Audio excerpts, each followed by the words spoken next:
The rain slid down the windows of our modest suburban house in Portland, falling in delicate silver threads. The rhythmic tapping against the glass might have been calming on another day, but my thoughts were restless, circling the same worry I had carried for months. I sat at the kitchen table, both hands wrapped around a cooling mug of coffee as though its warmth could steady me. For weeks now, my mind kept returning to one undeniable truth. I had been watching Jason, my stepson, slowly unravel. At 23, Jason carried himself with the same tall, broad frame as his father. His jaw was defined, his hazel eyes sharp, yet shadowed with a weariness that felt far older than he was. Life had handed him more loss than most young men should endure. His mother, my late wife, died of cancer when he was still in his teens. I'd married his father, Michael, when Jason was 18. At first, our relationship was strained, the uneasy bond of two strangers suddenly forced into the same family. Over time, though, I began to think of him as my own. But the past year had been merciless to him. He lost his job when the small tech startup he worked for downsized. Then 2 months ago his lease ended. With no steady income, he was left bouncing between friends' couches before eventually retreating to the only place left, his battered old sedan. He never admitted it outright. I stumbled across the truth one late night when I happened to spot his car parked along a quiet street, the seat reclined, his body trying to find rest in that cramped space. My heart broke, but I didn't confront him then. Jason had always been proud, almost stubbornly so. Asking for help was not in his nature. But that morning, as I sat at the table listening to the rain, I decided it was time to step in. The front door creaked open, and footsteps echoed softly in the hallway. Jason appeared, his hoodie pulled low, rain clinging to the fabric. He gave me a faint nod, reached into the cupboard for a glass, and filled it with water. "Morning," I said, forcing casualness into my tone. "Hey," he replied, voice low. "You working today?" He shook his head. "Not till Thursday. Got a couple interviews next week, though." "That's good," I said quietly. For a moment, silence filled the kitchen, broken only by the steady rain outside.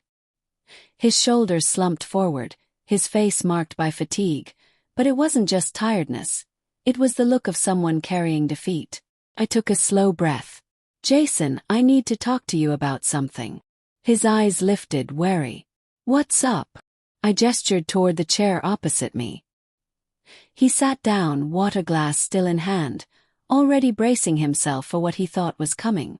"I know things have been rough," I began carefully. "And I can see you're trying.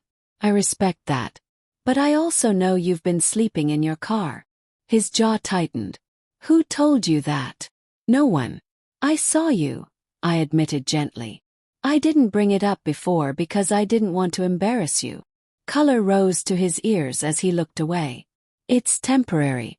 I don't need charity." "It's not charity," I said softly. "It's concern. Your family. You don't have to do this alone." He shifted uneasily. "What are you getting at?" I steadied myself with another breath. "I want to help you. I'm offering you $20,000. Enough to clear debts, secure an apartment, and give you space to focus on finding steady work." Jason froze, his knuckles whitening around the glass. 20,000. Are you serious?" "I am." "Why?" His voice cracked slightly. "Why would you do that for me?" "Because I care," I said firmly. "Because I know what it's like to try starting over when you're already buried in pressure. This isn't a loan. I don't expect you to pay it back. It's a gift." He leaned back, staring at me as though I'd spoken nonsense. I don't know what to say." "You don't need to say anything right now. Just think about it." He shook his head, dazed. "This feels unreal. I've never had that kind of money in my account. I don't even know if I can accept it." "You can. And you should," I insisted. "This isn't about the money. It's about giving you the space to breathe again." Jason rubbed his face with both hands, clearly overwhelmed. "I don't want to feel like I'm taking advantage of you." "You're not," I said, steady. When your dad passed away 2 years ago, I made myself a promise. I'd look out for you. I'm not trying to replace him, but I want you to know I'm here. The rain pressed softly at the windows while silence lingered between us. Finally, his voice came quieter. After Dad died, I thought I had to carry everything alone. I thought needing help meant weakness. But you've been more of a parent than I expected. Maybe more than I deserve. Everyone deserves someone in their corner, I replied. His eyes glistened, though he blinked quickly. If I take this, I swear I'll use it right. I'll rebuild. I won't waste it. I know you won't, I said with a faint smile. And maybe one day, you'll help someone else the same way. Jason let out a long breath, as though a heavy burden had just slipped from his shoulders. All right, I'll accept it. But only if you let me pay you back someday. I chuckled softly. Deal. The weeks that followed were transformative. Jason moved into a modest one-bedroom near downtown. He replaced his failing sedan with a dependable used truck. Most importantly, he began walking into interviews with a confidence I hadn't seen in years. 2 months later, he called with excitement in his voice. He'd secured a full-time position at a marketing firm. I couldn't have done this without you, he told me. You did the hard part, I said. I just gave you a nudge. Now, a year has passed since that rain-soaked morning. Jason has not only flourished professionally but also personally. Twice a month, he volunteers at a local shelter, helping young people facing struggles like his own. One evening, as we sat together in my kitchen, he slid an envelope across the table. What's this? He asked. First payment toward the 20 grand, he said with a grin. I shook my head. Jason, you don't. I know, he cut in. But I want to. You gave me a future.